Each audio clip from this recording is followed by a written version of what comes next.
getting some really tense energy from you, Dan. It's a little early for tense energy. Why? It's just the draft combine. It is the right? scouting combine. It's the scouting combine.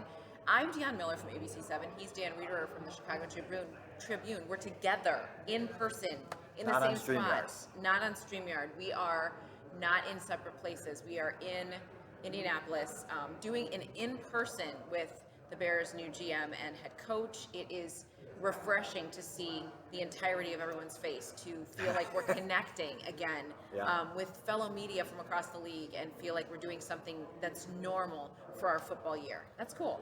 It's also cool to get to know who these new leaders of the Chicago Bears are. I think we've talked about it all week, about being kind of on the surface with everything and trying to get to know a lot more about Ryan Poles, about Matt Eberflus, about what their singular philosophy is, what their united philosophy is. There's a lot of ground to unpack as this team has really 6 months before they play their next meaningful game.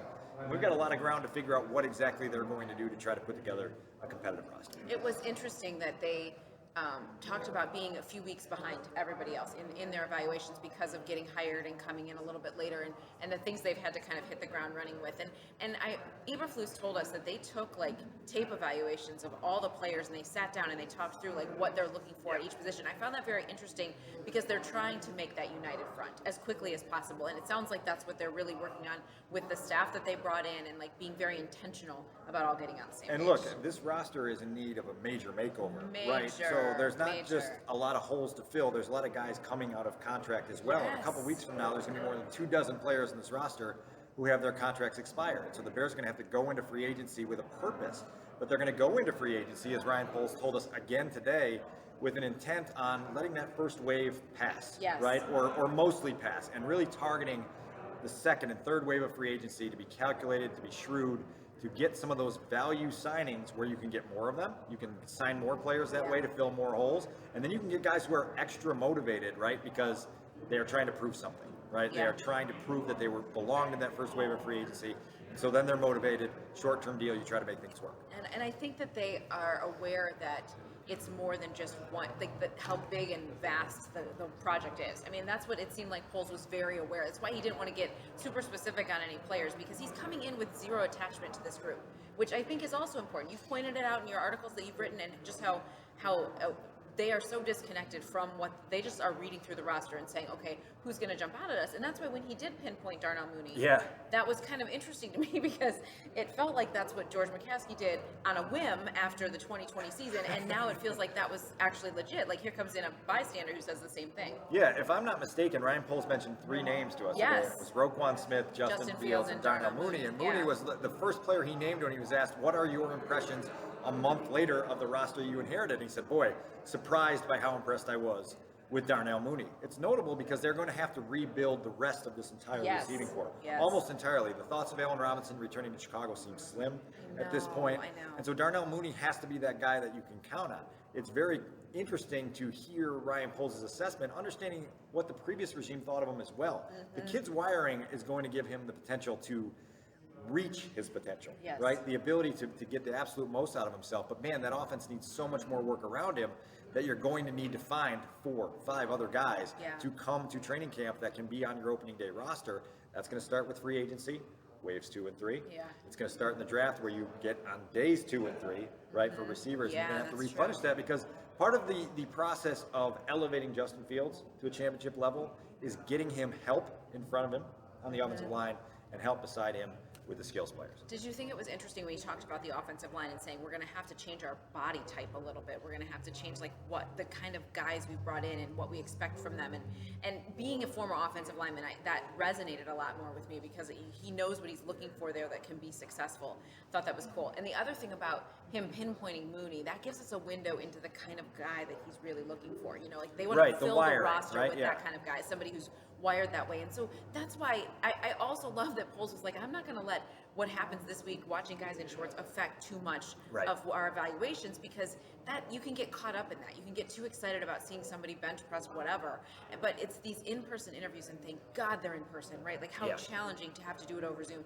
But these in-person interviews, really getting to know them and, dare I sound like Trustman and Nagy, but the relationships, right? Like that is a big deal. And for this new regime to come in and tell every single player currently on the roster and anybody they talk to that this is a fresh slate, I think that's going to be powerful for the way they bring this group together. It's good for the team short term because it allows this regime to go through the process without emotional attachment and figure out exactly where are our strengths, where are our weaknesses, and let's go.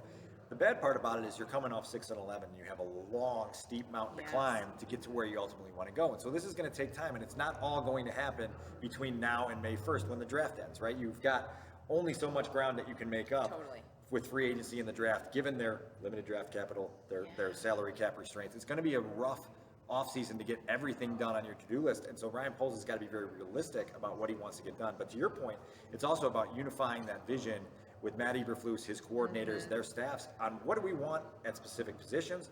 What do we want to do to, like, in the offensive line, right? Like, there are certain parts of Luke Getsy's system, if he borrows a lot from the LaFleur, McVay, Shanahan tree, that doesn't put the paramount on the offensive line to necessarily have to do a lot. You can do things to help them by moving the pocket, making adjustments to the ways you run your offense that take some strain off the offensive line. And so maybe you don't have to invest a ton of high round capital on that, and you can find guys that fit the body type, that fit your personality profile, and quickly build that thing into a serviceable line that then helps Justin, right? And so much of this is about how do you first get Justin comfortable, and then how do you get Justin confident? And that's the task that Luke Getsy faces, and Matt Eberflus, overseeing Luke Getsy, overseeing Justin Fields, has to be involved in all of that. Well, I say confident again, because I feel like that took such a hit last year.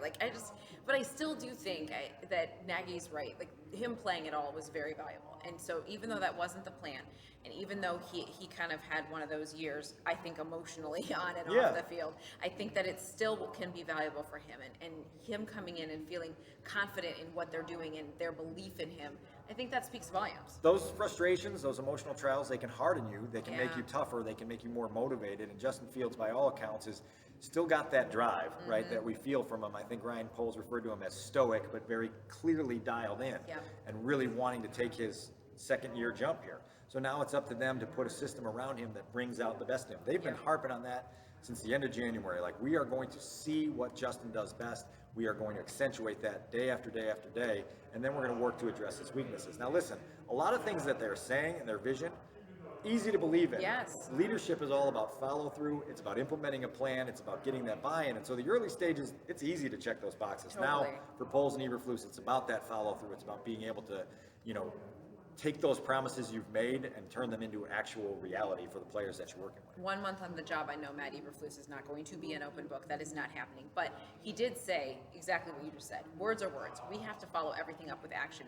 And we have to, that's how you get the buy-in from the players. Like, you have to see that the words we're saying, that it works, that what we're saying we follow through with in action. And I think this group will do that. You have to create relationships, right? And it's got to grow. And all those things have to grow. They're going to be able to get on the grass a little bit earlier because they have a new coach. So it's going to be, in the early parts of April that they get together, that they have an opportunity to sort of, you notice the reservations of both Ryan Poles and Matt Eberflus and talking specifically about any players. And I think part of that just comes from, we haven't seen them in live action with our own eyes yet. And so we want to reserve judgment and not paint anybody into a box that they don't belong in until we get our hands on them and get to work. And because they're not tied to them, they can do that. They have that luxury. They can just watch the tape. You are what the tape says. That's what Flu said today. He's like, you want to know how I'm like as a coach? Watch the tape. If you want to know how this player is, watch the tape. Like, I think that's the way they're going to take all of this. They're going to evaluate what they saw on tape from these guys last season and move forward accordingly. But 30 players with expiring contracts is a lot. Coming off a 6-11 team, right? And so we talked about it before we came on.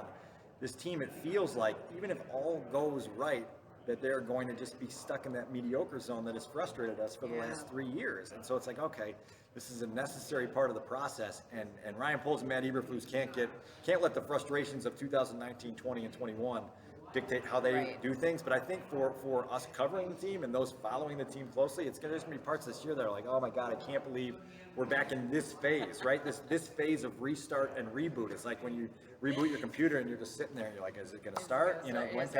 When can I get on the internet? Like, it's just like you're just stuck there for a while. And it's just a necessary part of the reboot. Well, if things go really, really well, maybe they'll be 8-1. Yeah. Maybe 9 That's and my 8. March 1st prediction. Maybe 9 and 8. I like a good March 1st prediction. I don't like any ties because I'm picturing myself in a press box trying to write a tie. So don't give me a tie. I won't give you. Say 9 and 8. Say 9. We'll be Yeah, there. okay, wait, 8, 9, 9, and 8.